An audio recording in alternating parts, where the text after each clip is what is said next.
is going on, guys? Welcome back. I'm actually kind of excited about this video because I get to talk about travel again. It's been like a year and a half since I got to talk about my travel plans and what I got going on. Actually, let me get a little closer.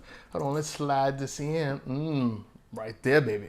Yeah, so in my last video that I set down in this format, we talked about me leaving, and I promised you guys I'd give you another video about exactly what in the world's going on. So this is that video. First things first, I will fly out in 6 days, heading to, no, wait a minute, 5 days. Fly out 5 days into LAX. It's like I want to say 23-hour travel day.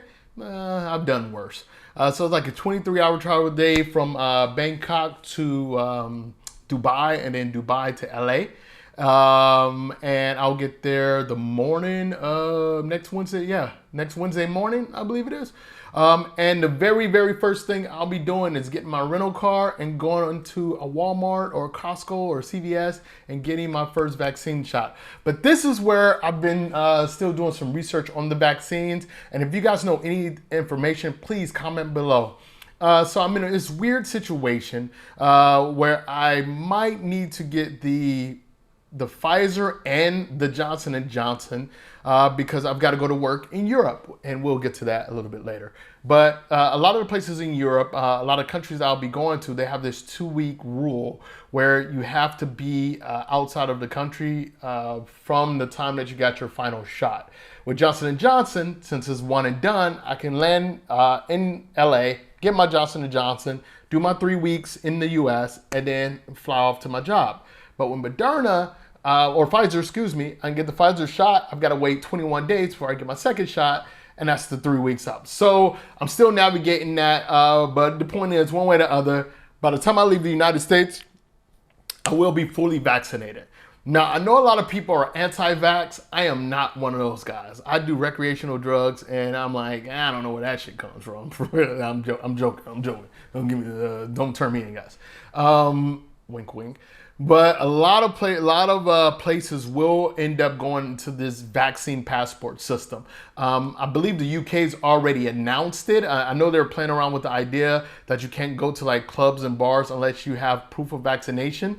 And one of the issues in the US, we have the paper cards. In Europe, they also have digital. So they can get this digital passport, digital vaccine passport, which makes things a lot easier for them. One of my good friends, she lives in France, and her husband came back from the US, who got the vaccine in the US, and they wouldn't give him the vaccine passport because his was like this paper thing. So that's one of the things that I'm gonna have to navigate. Overall, the vaccine navigation is going to be probably one of the biggest issues because Johnson & Johnson, for example, some countries don't accept that. But with the Pfizer thing, I should be kind of good across the board.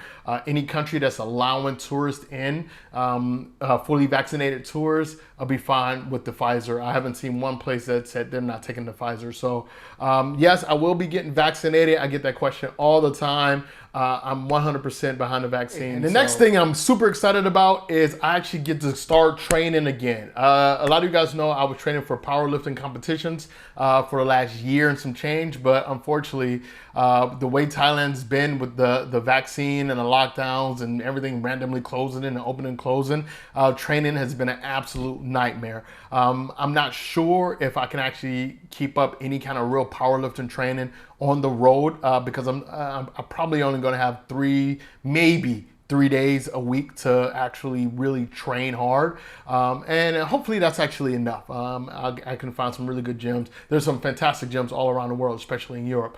So I'm really looking forward to that. And for me, health is wealth, man. I've been preaching this for a few years now. My body, my health is extremely important to me. And getting back in the gym is going to be an absolute godsend. I'm really looking forward to it. Also, if you guys follow me and you know of any really good gyms anywhere in the world, let me know. If you guys are training, powerlifting, bodybuilding, just going for a run, hit me up. That is probably one of the easiest ways to get me to come and hang out and kick it is invite me to come and do something physical. And I'm kind of partial to jiu-jitsu, so if anybody wants to roll with me, let me know. So the past year and a half, especially last summer, there were a lot of conversations about what tourism is going to look like in the future post-COVID. And even though we're not post-COVID, we're getting there. We're working our way through this, and these are the growing pains that we already knew were going to happen last year. And what tourism looks like is pretty much whatever we're going to make it. So what I want to do is I want to get out there and I want to practice what I preach. One of the things I've been preaching for the last 3 to 4 years is we have to start combating over-tourism. If you guys saw me in Angkor Wat, absolutely disgusted with what's going on in Siem Reap and Angkor Wat. You guys saw me in Venice, absolutely blown away about what happened in Venice. And update, as of 2 weeks ago, Venice banned cruise ships. Thank God. So what I want to do is, instead of going to the places that have paid me very well over the past few years, I'm going to go to these smaller destinations in places like Zakopane in Poland, or Lviv in Ukraine, or Cluj-Napoca in Romania, all these smaller towns or regions around Europe which don't have as many tourists, but offer you something unique, something special, and in a lot of cases significantly better than combating those tourist crowds. Like, for example, if I'm in Italy, I would prefer to go to Bologna than Rome. And even though Bologna is very popular, it's definitely not as popular as Rome. So highlighting these smaller destinations, smaller activities, smaller events, smaller regions is something that I want to do on this next 3 to 4 month trip around Europe and Northern Africa. There are a few places in Northern Africa I also want to visit. Another thing that I want to do on this trip, I'm currently sitting at 95 countries. Those of you who've been following me for years know that I've wanted to go to every country in the world for at least a decade. But unfortunately, with COVID-19 and with me becoming a professional travel journalist, getting booked on jobs at the same places, I haven't been able to hit that country count the way that I wanted to. So what I want to do is I want to go to Georgia, Azerbaijan, and Tunisia, which would all be new countries for me in the fall. I want to the food and wine scene. I'm excited for.